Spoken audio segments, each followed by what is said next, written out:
Corona के देश में अब तक संक्रमण के 15,815 मामले। देश में कोरोना संक्रमितों की संख्या 15,815 हो गई है। दिल्ली के लेडी हार्डिंग हॉस्पिटल के 2 डॉक्टर और 6 नर्स की कोरोना रिपोर्ट रविवार को पॉजिटिव आई। इन सभी की ड्यूटी बच्चों के आईसीयू में थी। हॉस्पिटल को कंटेनमेंट एरिया घोषित करने की तैयारी है। उधर राजस्थान में संक्रमण के 44 नए मामले सामने आए हैं। देश में शनिवार को सबसे ज्यादा 1371 मामले मिले।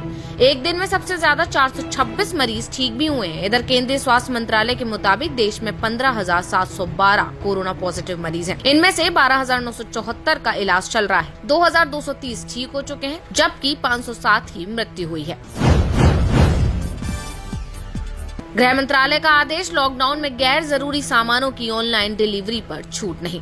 देश में कोरोना वायरस के संकट से निपटने के लिए लॉकडाउन लागू है। लॉकडाउन के कारण देश में आर्थिक गतिविधियों पर भी ब्रेक लगा हुआ है।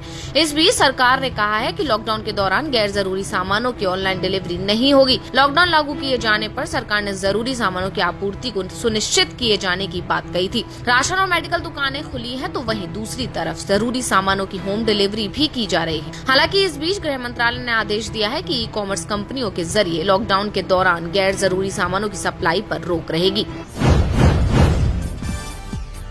3 मई के बाद भी ट्रेन और प्लेन चलने के आसार नहीं। ग्रुप ऑफ मिनिस्टर्स की हुई बैठक से मिल रही खबरों के मुताबिक लॉकडाउन का दूसरा फेज 3 मई को खत्म होने के बाद भी रेल और हवाई सेवाएं नहीं शुरू होने जा रही हैं। शनिवार को रक्षा मंत्री राजनाथ सिंह के नेतृत्व में कोविड-19 के लिए बनी ग्रुप ऑफ मिनिस्टर्स की 5वीं बैठक में इन विषयों पर रिपोर्ट तैयार करके प्रधानमंत्री नरेंद्र मोदी के पास भेजी गई है। सूत्रों के मुताबिक इसमें कहा गया है कि रेल और हवाई सेवाएं 3 मई के बाद शुरू नहीं होंगी। ग्रुप ऑफ मिनिस्टर्स की बैठक में कहा गया है कि इस बारे में स्वास्थ्य मंत्रालय की राय और पीएम मोदी द्वारा हालात के आकलन के बाद ही अंतिम फैसला लिया जाएगा।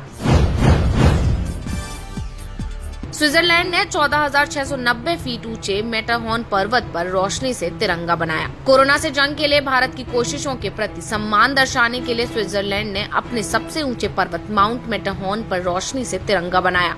स्विट्जरलैंड में मौजूद भारतीय दूतावास और आईएफएस अधिकारी गुरलीन कौर ने इसकी तस्वीर अपने ट्विटर हैंडल पर शेयर की। भारतीय एम्बेसी की ओर से लिखा गया करीब 1000 मीटर से बड़े आकार का तिरंगा स्विट्जरलैंड के जर्मेट में मैटरहॉर्न पर्वत पर दिखा। ये कोरोना के खिलाफ लड़ाई में सभी भारतीयों के साथ एकजुटता के लिए है। इस भावना के लिए धन्यवाद। स्विट्जरलैंड में भारतीय एम्बेसी के ट्वीट के बाद प्रधानमंत्री नरेंद्र मोदी ने इसे रीट्वीट किया। प्रधानमंत्री ने कहा कि पूरी दुनिया मिलकर कोविड-19 से लड़ रही है और इंसानियत इस महामारी से जरूर जीतेगी। रांची में तबलीगी जमात से जुड़े 17 विदेशियों पर एक्शन, भेजे गए जेल। झारखंड की राजधानी रांची में हिंदपीढ़ी से पकड़े गए जमातियों को कोर्ट से बड़ा झटका लगा है। सिविल कोर्ट ने 17 विदेशियों सहित कुल 18 लोगों को न्यायिक हिरासत में भेजने का आदेश दिया है। टूरिस्ट वीजा लेकर भारत में धर्म प्रचार करने वाले तबलीगी जमात से जुड़े 17 विदेशियों पर कानूनी कार्रवाई शुरू हो गई है। सभी पर वीजा उल्लंघन का आरोप है। दरअसल रांची पुलिस ने लॉकडाउन के दौरान हिंदपीढ़ी की एक मस्जिद में छिपे 17 विदेशियों सहित 23 लोगों को हिरासत में लेकर क्वारंटीन के लिए खेलगांव भेजा था। देश दुनिया की बाकी खबरों के लिए देखते रहिए